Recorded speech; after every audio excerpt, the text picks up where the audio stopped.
ಆತ್ಮೀಯ ಬಂಧುಗಳೇ, ಮಹಾಭಾರತ ಉದ್ಯೋಗ ಪರ್ವ ಇದರಿಂದ ವಿದುರ ನೀತಿ ಮೊದಲನೇ ಅಧ್ಯಾಯದ ಬಗ್ಗೆ ತಿಳ್ಕೊಳ್ತಾ ಇದ್ವಿ. ಹೋದ ಭಾಗದಲ್ಲಿ ನಾವು ಒಬ್ಬ ವ್ಯಕ್ತಿ ತನ್ನ ಜಾತಿಯವರಲ್ಲೇ ಹೆಚ್ಚು ಪ್ರಸಿದ್ಧಿಯನ್ನ ಪಡಿಬೇಕಾದ್ರೆ ಏನೇನೆಲ್ಲ ಗುಣಗಳು ಅವನಲ್ಲಿ ಇರಬೇಕು ಅನ್ನೋದನ್ನ ತಿಳ್ಕೊಂಡ್ವಿ. ಅಂದ್ರೆ ಒಬ್ಬ ಮನುಷ್ಯ ಅವನು ಎಲ್ಲಾ ಜೀವಿಗಳಿಗೂ ಕೂಡ ಶಾಂತಿಯನ್ನ ಕೊಡಬೇಕು, ಅವರು ಸಂತೋಷವಾಗಿರ್ಬೇಕು, ನೆಮ್ಮದಿಯಾಗಿರ್ಬೇಕು ಅಂತ ಯಾರು ಅದಕ್ಕೋಸ್ಕರ ಕೆಲಸಗಳನ್ನ ಮಾಡ್ತಾನೋ, ಸತ್ಯವಾದಿ ಆಗಿರ್ತಾನೋ, ಕೋಮಲನಾಗಿರ್ತಾನೋ, ಮತ್ತೆ ಬೇರೆಯವರಿಗೆ ಗೌರವ ಕೊಡುವಂಥವನಾಗಿರ್ತಾನೋ, ಆಮೇಲೆ ಪವಿತ್ರವಾದಂಥ ವಿಚಾರ ಇಟ್ಕೊಂಡಿರುವಂಥವನಾಗಿರ್ತಾನೋ, ಅವನು ನಿಜವಾಗ್ಲೂ ಕೂಡ ಒಂದು ಗಣಿಯಿಂದ ಹೊರಗಡೆ ಬಂದಂತಹ ವಜ್ರ ಹೇಗೆ ಹೊಳೆಯುತ್ತೋ ಹಾಗೆ ತನ್ನ ಜಾತಿಯವರಲ್ಲಿ ಅವನು ಕೂಡ ಒಂದು ಒಳ್ಳೆ ಶ್ರೇಷ್ಠ ಮಟ್ಟಕ್ಕೆ ಒಂದು ಒಳ್ಳೆ ರೀತಿಯಲ್ಲಿ ಅವನು ಪ್ರಸಿದ್ಧಿಯನ್ನ ಪಡಿತಾನೆ, ಅಂದ್ರೆ ಜಾಸ್ತಿ ಪ್ರಸಿದ್ಧಿಯನ್ನ ಪಡಿತಾನೆ ಅಂತ ತಿಳ್ಕೊಂಡ್ವಿ. ನೋಡಿ, ವಿದುರರು ಇಲ್ಲಿ ಮಹಾರಾಜ ಧೃತರಾಷ್ಟ್ರನಿಗೆ ಇಲ್ಲಿ ಬುದ್ಧಿವಾದವನ್ನ ಇಂಡೈರೆಕ್ಟ್ ಆಗಿ ಹೇಳ್ತಾ ಇದ್ದಾರೆ. ಯಾರು ಒಳ್ಳೆಯವನು ಅನ್ನಿಸ್ಕೊಳ್ತಾನೆ, ಯಾವೆಲ್ಲ ಕ್ವಾಲಿಟೀಸ್ ಇದ್ರೆ ಅವನನ್ನ ಜನಗಳು ಮೆಚ್ಚುತ್ತಾರೆ, ಮತ್ತೆ ಸಮಾಜದಲ್ಲಿ ಅವನನ್ನು ಒಂದು ಎಕ್ಸಾಂಪಲ್ ಆಗಿ ಮುಂದೆ ಪ್ರಮಾಣವಾಗಿ ಅವನ ವಿಷಯವನ್ನ ತಗೊಳ್ತಾರೆ, ಆ ರೀತಿ ನಾವು ಬದುಕಬೇಕು. ಅದಕ್ಕೋಸ್ಕರ ನಮ್ಮ ಗುಣಗಳನ್ನು, ನಮ್ಮಲ್ಲಿರುವಂಥ ಕ್ವಾಲಿಟೀಸ್ ಏನಿದೆಯೋ ಅದನ್ನು ಇನ್ನೂ ಶುದ್ಧ ಮಾಡ್ಕೋಬೇಕು, ನಮ್ಮ ಗುಣಗಳನ್ನು ಇನ್ನೂ ಒಳ್ಳೆಯ ರೀತಿಯಲ್ಲಿ ನಾವು ಬೇರೆಯವರಿಗೆ ಸಹಾಯ ಮಾಡೋ ರೀತಿಯಲ್ಲಿ ಆ ರೀತಿ ಬೆಳೆಸ್ಕೋಬೇಕು ಅಂತ. ರಾಜರು ಹೇಗಿರಬೇಕು, ಒಬ್ಬ ಒಳ್ಳೆ ಮನುಷ್ಯ ಅಂತ ಅನ್ನಿಸ್ಕೋಬೇಕಾದ್ರೆ ಹೇಗಿರಬೇಕು, ಒಬ್ಬ ಶ್ರೇಷ್ಠ ವ್ಯಕ್ತಿ ಅಂತ ಅನ್ನಿಸ್ಕೋಬೇಕಾದ್ರೆ ಹೇಗಿರಬೇಕು, ತನ್ನದೇ ಆದಂಥ ಜಾತಿಯವರ ಮುಂದೆ ನಾನು ಶ್ರೇಷ್ಠನಾಗಿರಬೇಕು, ಪ್ರಸಿದ್ಧಿಯನ್ನು ಪಡಿಬೇಕು ಅಂತಂದರೆ ಹೇಗಿರಬೇಕು, ಈ ರೀತಿ ಅವನಿಗೆ ಎಲ್ಲ ರೀತಿಯಿಂದಲೂ ಕೂಡ ಬುದ್ಧಿವಾದವನ್ನು ಹೇಳ್ತಾ ಇದ್ದಾರೆ.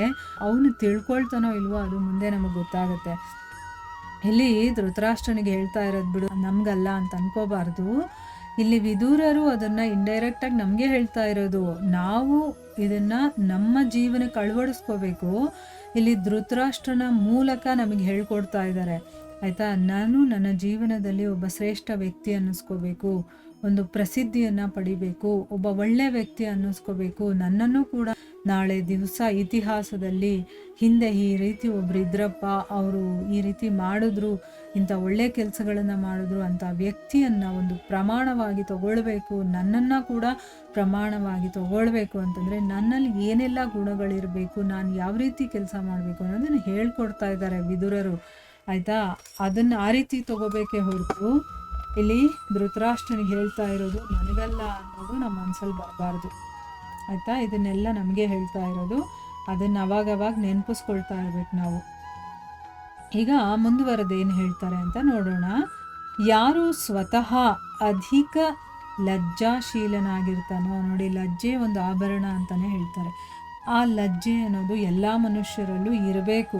ಯಾರು ಅಂತ ಲಜ್ಜಾಶೀಲನಾಗಿರ್ತಾನೋ ಅವನು ಜನರಲ್ಲೆಲ್ಲ ಶ್ರೇಷ್ಠ ಅಂತ ತಿಳಿಯಲ್ಪಡ್ತಾನೆ. ಲಜ್ಜೆ ಬಿಟ್ಟು ಇಷ್ಟ ಬಂದಂಗೆ ನಡ್ಕೊಳ್ತಾರಲ್ಲ ಅವ್ರನ್ನ ಯಾರು ಶ್ರೇಷ್ಠ ಅಂತ ಹೇಳೋದಿಲ್ಲ. ಆಮೇಲೆ ಅವನು ತನ್ನ ಅನಂತ ತೇಜಸ್ಸು, ಶುದ್ಧ ಹೃದಯ ಮತ್ತು ಏಕಾಗ್ರತೆಯಿಂದ ಯುಕ್ತನಾದ ಕಾರಣ ಕಾಂತಿಯಲ್ಲಿ ಸೂರ್ಯನ ಹಾಗೆ ಶೋಭೆಯನ್ನು ಪಡೆಯುತ್ತಾನೆ.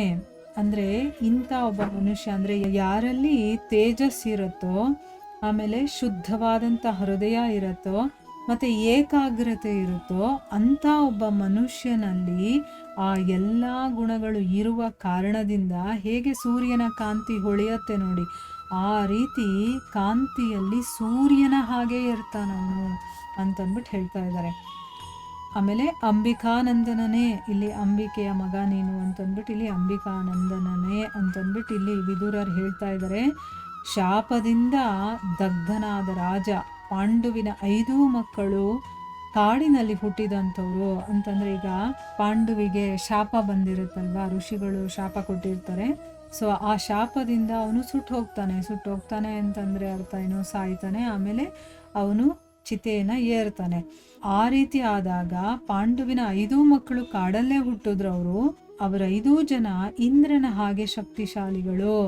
ಅಂದ್ರೆ ಇಂದ್ರ ಹೇಗೆ ಗೆಲ್ತಾನೋ ಅಷ್ಟು ಅವನು ಇಂದ್ರನಷ್ಟು ಬಲಶಾಲಿಗಳು ದೇವತೆಗಳಲ್ಲಿ ಬೇರೆ ಇಲ್ಲ ಅಂತ ಹೇಳ್ತಾರೆ. ಯಾಕಂದ್ರೆ ಅವನು ದೇವತೆಗಳಿಗೆ ರಾಜ ಅಲ್ವಾ, ಆ ಇಂದ್ರನಿಗೆ ಅಷ್ಟು ಶಕ್ತಿ ಇರುತ್ತೆ, ಅವರಷ್ಟೇ ಶಕ್ತಿಶಾಲಿಗಳು. ಅವರನ್ನೆಲ್ಲ ನೀವು ಬಾಲ್ಯದಿಂದನೂ ಕೂಡ ಬೆಳೆಸಿದ್ದೀರಾ, ಮತ್ತು ಶಿಕ್ಷಣವನ್ನೆಲ್ಲ ಕೊಟ್ಟಿದ್ದೀರಾ, ಓದು ಬರಹ, ಅವರು ಬೇಕು ಬೇಡಗಳು ಎಲ್ಲವನ್ನ ನೋಡ್ಕೊಂಡಿದ್ದೀರಾ. ಅವರು ಕೂಡ ನಿಮ್ಮ ಆಜ್ಞೆಯ ಪಾಲನೆಯನ್ನು ಮಾಡ್ತಾ ಇದ್ದಂಥವ್ರು. ಅಂದರೆ ನೀವು ಹೇಳೋದನ್ನು ಕೇಳ್ತಾ ಇದ್ದಂಥವ್ರು. ಅವರೇನು ಹೇಳೋದು ನಾವೇನು ಕೇಳೋದು ಆ ರೀತಿ ಅಹಂಕಾರಿಗಳು ಅಲ್ಲ. ವಿಧೇಯರಾಗಿ ನಡ್ಕೊಳ್ತಾ ಇದ್ರು. ನೀವೇನು ಹೇಳಿದ್ರು ಅದನ್ನು ಕೇಳುವಂಥ ಮಕ್ಕಳವರು.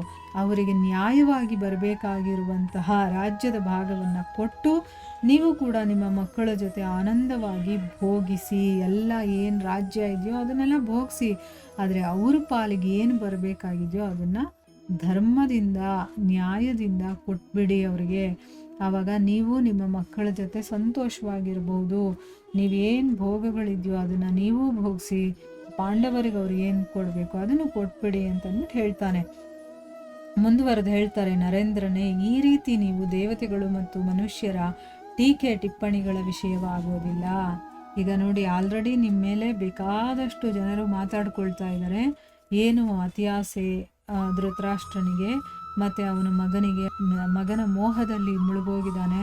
ಅದಕ್ಕೆ ನೋಡಿ ಪಾಂಡವರಿಗೆ ಎಷ್ಟೆಲ್ಲ ಕಷ್ಟ ಕೊಡ್ತಾ ಇದ್ದಾನೆ. ತನ್ನ ಮಗ ಅಷ್ಟು ತಪ್ಪಾಗಿ ನಡ್ಕೊಳ್ತಾ ಇದ್ರು, ತಂದೆ ಆದವನು ಸುಮ್ಮನೆ ಇದ್ದಾನೆ, ಹಾಗೆ ಹೀಗೆ ಅಂತ ಬೇಕಾದಷ್ಟು ರೀತಿಯಲ್ಲಿ ಜನಗಳೆಲ್ಲ ಮಾತಾಡ್ಕೊಳ್ತಾ ಇದ್ದಾರೆ. ಜನಗಳಷ್ಟೇ ಅಲ್ಲ, ದೇವತೆಗಳು ಕೂಡ ಮಾತಾಡ್ಕೊಳ್ತಾ ಇದ್ದಾರೆ. ಅಂದರೆ ದೇವತೆಗಳು ಮನುಷ್ಯರು ನಿಮ್ಮನ್ನು ಟೀಕೆ ಮಾಡ್ತಾ ಇದ್ದಾರೆ, ನಿಮ್ಮ ಬಗ್ಗೆ ಟಿಪ್ಪಣಿಗಳನ್ನು ಮಾತಾಡ್ತಾ ಇದ್ದಾರೆ. ಸೊ ಅಂಥ ಟೀಕೆ ಟಿಪ್ಪಣಿಗಳಿಗೆ ನೀವು ವಿಷಯ ಆಗೋದಿಲ್ಲ. ಯಾವಾಗ ಪಾಂಡವರಿಗೆ ಏನು ಕೊಡಬೇಕೋ ಅದನ್ನು ಕೊಟ್ಬಿಟ್ಟಾಗ. ನೀವೇನಾದರೂ ಪಾಂಡವರಿಗೆ ಕೊಡದೇ ಇದ್ದರೆ ಈಗಲೂ ಇನ್ನೂ ಜನಗಳ ಬಾಯಿಗೆ ನೀವು ವಿಷಯವಾಗ್ತೀರಾ ಅಂತಂದ್ಬಿಟ್ಟು ಇಲ್ಲಿ ಬುದ್ಧಿವಾದವನ್ನು ಹೇಳ್ತಾ ಇದ್ದಾನೆ ಯಾರು, ವಿದುರ. ಇಲ್ಲಿಗೆ ನಾವು ನಿಲ್ಲಿಸೋಣ. ಹರೇ ಕೃಷ್ಣ.